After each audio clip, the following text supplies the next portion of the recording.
मंथरा पापदर्शिनी। पापदर्शिनी मंथरा के मन में विकार उत्पन्न हुआ और वो क्रोध से जलने लगी और दौड़ी वहां से।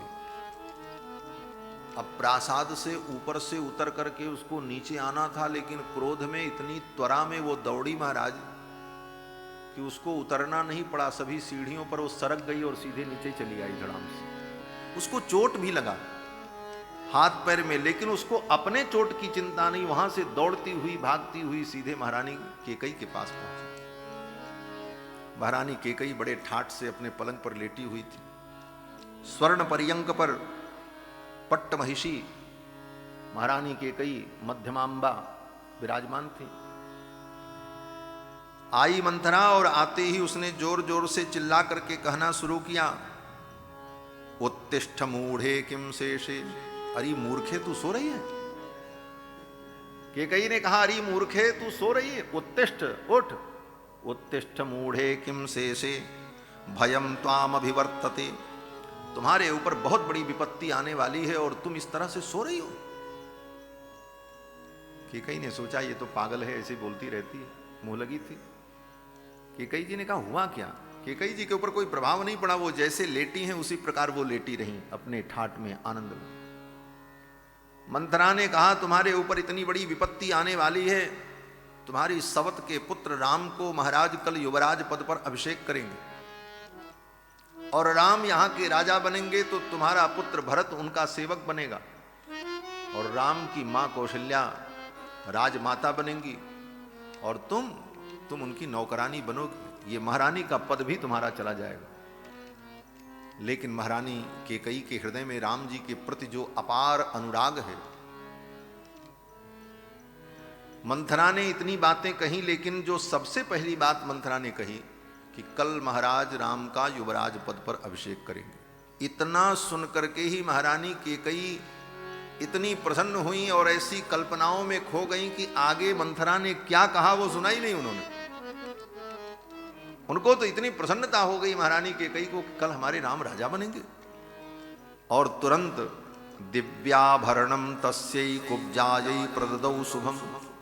उसी समय अपने गले के दिव्य आभरण को, नौलखे हार को निकाल करके महारानी केकई ने ऐसे उछाल करके दे दिया मंथरा को, ले मंथरे, ऐसा सुंदर वृत्तांत तुमने सुनाया है, मेरे राम राजा बनेंगे।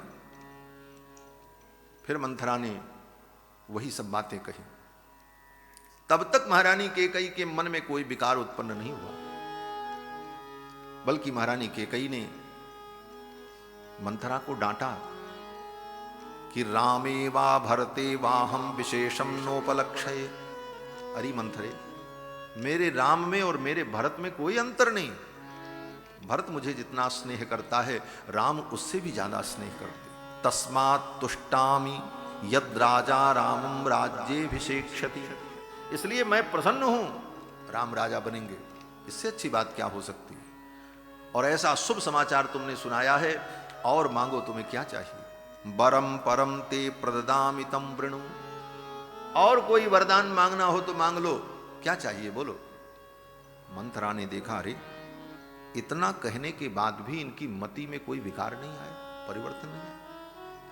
तब मंथरा ने भगवान श्री राम की आलोचना प्रारंभ की। मंथरा ने भगवान श्री राम के अंदर दोष का उद्भावन किया। राम जी के अंदर गुण ही गुण है, दोष का तो कहीं स्पर्श भी नहीं, दोष की कल्पना भी नहीं। लेकिन मंथरा ने भगवान के अंदर, रघुनंदन के अंदर दोष का वर्णन शुरू किया। मंथरा त्वभ्य शून्यैनम। मंथरा भगवान के गुणों में दोष का वर्णन करने लगी। इसको कहते हैं असूया। असूया माने निंदा। असूया का अर्थ क्या है? बोले गुणेषु दोषा विस्करणम असूया। किसी के अंदर गुण ही गुण हो, लेकिन उस गुण में भी हम दोष का वर्णन करने लग जाएं, इसको कहते हैं असूया। गुणेषु दोषाविष्करणम, गुण में दोष का आविष्कार करना, अपनी कल्पनाओं से